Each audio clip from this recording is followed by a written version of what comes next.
অসম অৰুণাচল সীমান্তৰ বালিজুৰি ইডেনবাৰীত ৰাজা জলকীয়াৰ খেতি কৰি আৰ্থিক স্বাৱলম্বিতাৰ নিদৰ্শন দাঙি ধৰিছে বিমল নাৰ্জাৰী, ইকুৱেল সঞ্জয় বড়ো, নয়ন গয়াৰী নামৰ যুৱক কেইগৰাকীয়ে কৰ্মই ধৰ্ম এই নীতিকে সৰুগত কৰি আত্মসংস্থাপনৰ পথ হিচাপে গ্ৰহণ কৰিছে এই পথ যুৱক কেইগৰাকীয়ে। জলকীয়াৰ খেতি কৰি স্বাৱলম্বীও হৈছে নিদৰ্শন হৈ পৰিছে অঞ্চলটোত।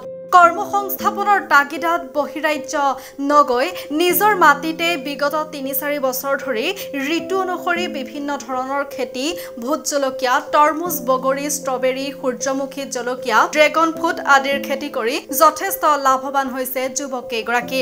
যুৱক কেইগৰাকীৰ মুখেৰে জনা অনুসৰি এইবেলি ভোট জলকীয়াৰ ক্ষেত্ৰত প্ৰথম অৱস্থাত প্ৰতি কেজিৰ দাম ৬০০ টকাৰ পৰা ৭০০লৈ বিক্ৰী হৈছিল যদিও তাৰ পৰৱৰ্তী সময়ত কৃষকসকলে যি ধৰণে উপযুক্ত দাম পাব লাগিছিল তেনে দাম পোৱা নাই।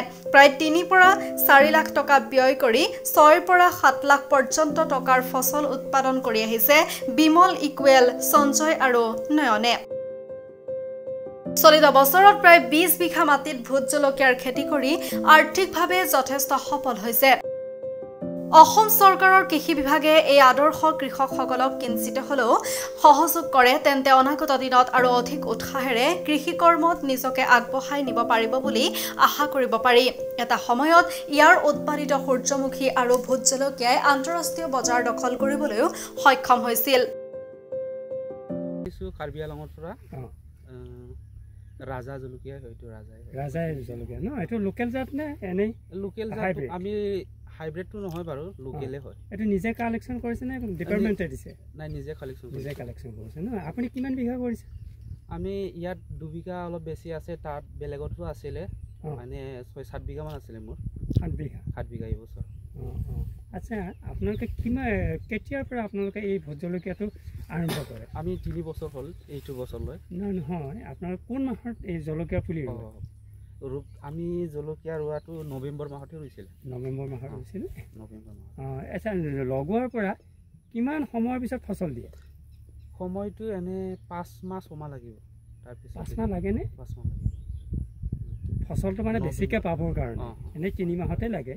3 মাহত লাগে, 5 মাহত পুৰা ফচলটো আহে ন। এতিয়া আপোনালোকে যে 7 বিঘা মাটিত আপোনালোকে প্ৰতিদিনে কিমানকৈ উৎপাদন কৰে? প্ৰতিদিনত কিমানকৈ ছিঙে? প্ৰতিদিনত ভালকৈ হ'লে এনে প্ৰতিদিনত 7 বিঘাত 5 কুইণ্টেল 4 কুইণ্টেল লাগে।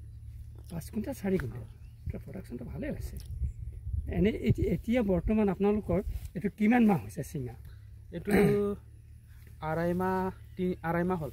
প্ৰথম অৱস্থাত আপোনালোকে জলকীয়া যেতিয়া ছিঙিছিলে তেতিয়া আপোনালোকৰ ইয়াত এইটো যিটো বিক্ৰী কৰা দামটো কিমান আছিলে? ফাৰ্ষ্টত আমি পাইছিলোঁ 600, 700, 500 পাইছিলে। 700লৈকে পাইছে? 700লৈকে পাইছিলে। তাৰপিছত 400ৰ পৰা যেতিয়া নামি আহিলে 200ৰ পৰা 120।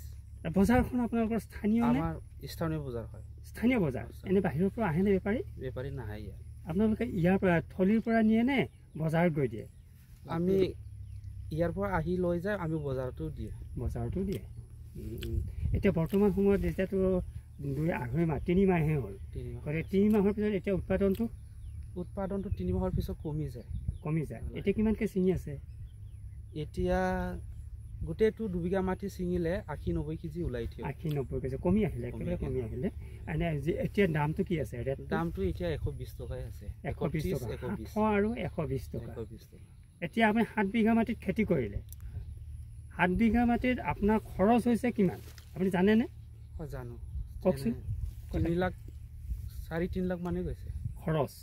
আৰু যিটো আপোনালোকে উৎপাদন পালে বা লাভ হ'ল কিমান হ'ল আপুনি কওকচোন।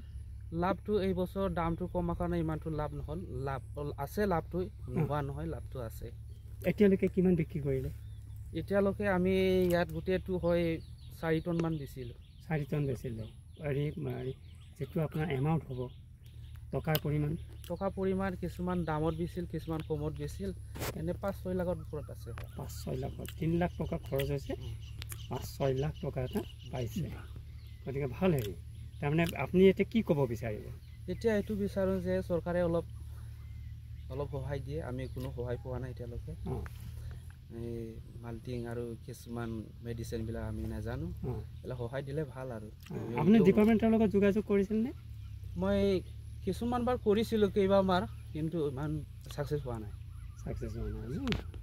আচ্ছা হেৰি এতিয়া আপোনালোকে এই যে উঠি অহা চামটো যে বাহিৰলৈ গৈছে এই চামটোৰ সম্পৰ্কত কি ক'ব এতিয়া আপুনি ইয়াতে ইমান ধুনীয়া জলকীয়া খেতি কৰিছে যে এটা শ্ৰেণী গৈ পেলাই বাহিৰত কাম কৰি আছে সেইটো সম্পৰ্কত কি ক'ব ইহঁতে শিকিব লাগে চাই ওচৰ চুবুৰীয়া মানুহবিলাক চাই আছে ইহঁতেও আমাৰ পিছে পিছে যাব পাৰে আমি কৈ দিম কিছুমান জনা ফুৰাটো এইটোও নহয় যে জলকীয়া কিছু অন্য খেতিও আছে সেইটো কৰিব পাৰে তেওঁলোকক কি আহ্বান জনাব সিহঁতেও আমাৰ লগত আহক আমাক চাইও কৰিব পাৰে আমি সহায় দিম যাব নালাগে দূৰত ধন্যবাদ জনালোঁ আপোনালোকক আপোনালোকৰ খেতি পথাৰ আহি আমি পৰিদৰ্শন নদুৱাৰ পৰা প্ৰাণশংকৰ ভূঞাৰ ৰিপৰ্ট গ্লোবেল NE 24/7